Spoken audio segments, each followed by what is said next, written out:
تو شیخ آج کا ٹاپک بہت انٹرسٹنگ، خوابوں کی پراسرار دنیا، خوابوں کی کیا حقیقت ہے، ٹائپس آف ڈریمز، دین اسلام ہماری کیا رہنمائی کرتا ہے اس حوالے سے، آیا ڈریم کی انٹرپریٹیشن لینی چاہیے یا بس انہیں اگنور کر دینا چاہیے، وغیرہ وغیرہ. تو سب سے پہلا سوال میں آپ سے یہ پوچھنا چاہوں گا کہ دین اسلام میں ہمیں کیا رہنمائی ملتی ہے ود ریگارڈس ٹو ڈریمز، کہ ان کی حقیقت کیا ہے؟ بسم اللہ الرحمن الرحیم. دیکھیں، جب ہم عرف عام میں دیکھتے ہیں خواب ہے کیا، تو یہ حقیقت کے خلاف کوئی چیز نظر آتی ہے. جی، ایک خواب ہوتا ہے، ایک حقیقت ہوتی ہے. صحیح. اور لوگ خوابوں کو، اپنے خوابوں کو حقیقت بنانے میں زندگیاں صرف کر دیتے ہیں. صحیح. تو یہ دو ایک ہمیں ایکسٹریمز ملتی ہیں. ایک خواب ہوتا ہے، ایک حقیقت بالکل ہوتی ہے، گویا اس کے ساتھ کوئی تعلق نہیں.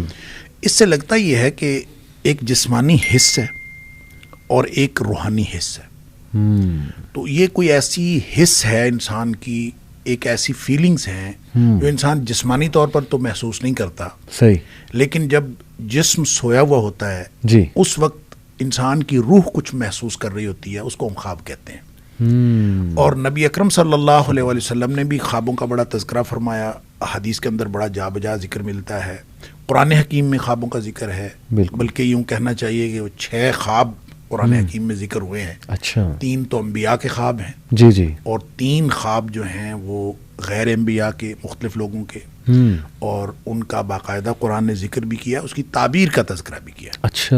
اس میں حضرت ابراہیم علیہ السلام کا خواب ہے، جی، جو بہت معروف. حضرت اسماعیل علیہ السلام کو جو انہوں نے خواب میں دیکھا کہ صحیح، انہوں نے صحیح. بالکل کلیئر کٹ انی آرا فی المنام ہے کہ میں نے خواب میں دیکھا، انی اذبحک، میں تمہیں ذبح کر رہا ہوں. صحیح صحیح. اور پھر اس سے رائے پوچھی اپنے بیٹے سے، فانظر ماذا تری، کہ میں نے خواب میں دیکھا ہے. صحیح. اب ظاہر ہے کہ وہ نبی کا خواب ہے، اور نبی کا خواب وحی ہوتا ہے، وحی کے درجے پر ہوتا ہے.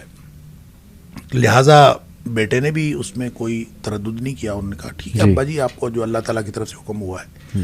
اسی طرح حضرت یوسف علیہ السلام کا خواب کہ میں نے 11 ستارے اور سورج چاند کو دیکھا، مجھے سجدہ کر رہے ہیں. صحیح صحیح. پھر اسی طرح سے یوسف علیہ السلام، سورہ یوسف کے اندر ہی 3 مزید خوابوں کا ذکر ہے. ایک تو 2 قیدی جو آپ کے جیل کے ساتھی تھے، ان کے خواب الگ الگ.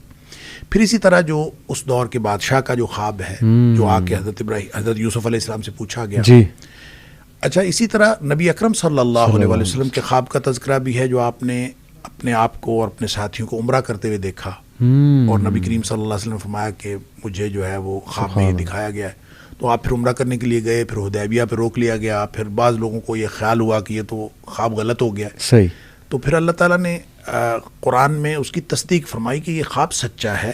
لقد صدق اللہ رسولہ الرؤیا، کہ اللہ تعالیٰ نے اپنے رسول کے خواب کو سچا کیا ہے. زبردست. تو تم لوگ دیکھو گے اپنے آپ کو کہ اب امن کے ساتھ تم جاؤ گے اور عمرہ کرو گے. پھر اگلے سال کیا گیا اور اس خواب کی تعبیر آئی سامنے. تو اس کا مطلب یہ ہے کہ یہ خواب کا تعلق، ایک تو پہلی بات کہ خواب حقیقت ہے.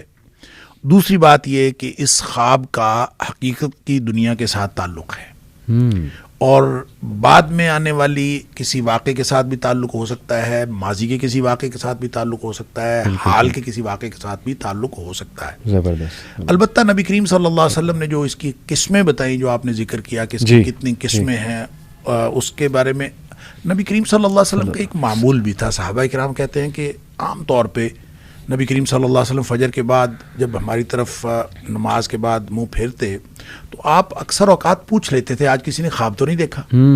تو اس کا مطلب ہے خواب کی کوئی اہمیت ہے زندگی میں. صحیح.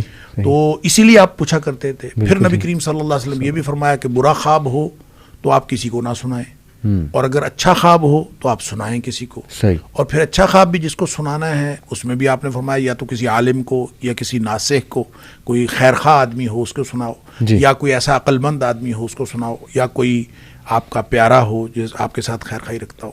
اس میں لگتا یہ ہے کہ یہ تعبیر کے حوالے سے خواب بڑا سینسٹیو ہوتا ہے. کہ نبی کریم صلی اللہ علیہ وسلم نے جب ہر ایک کو ہر تعبیر کا حق بھی نہیں دیا. اور مجھے ویسے بھی یوں لگتا ہے کہ تعبیر جو ہے، جیسے اللہ تعالیٰ نے قرآن میں فرمایا کہ حضرت یوسف علیہ السلام کو اللہ تعالیٰ نے تعبیر کا ملکہ دیا تھا اور سکھایا تھا. اس کا مطلب ہے یہ کسبی علم نہیں ہے، یہ وحبی ہے. تو اللہ کی طرف سے ملتا ہے. لہٰذا خواب کی تعبیر کا ملکہ ہر کسی کے پاس نہیں ہوتا.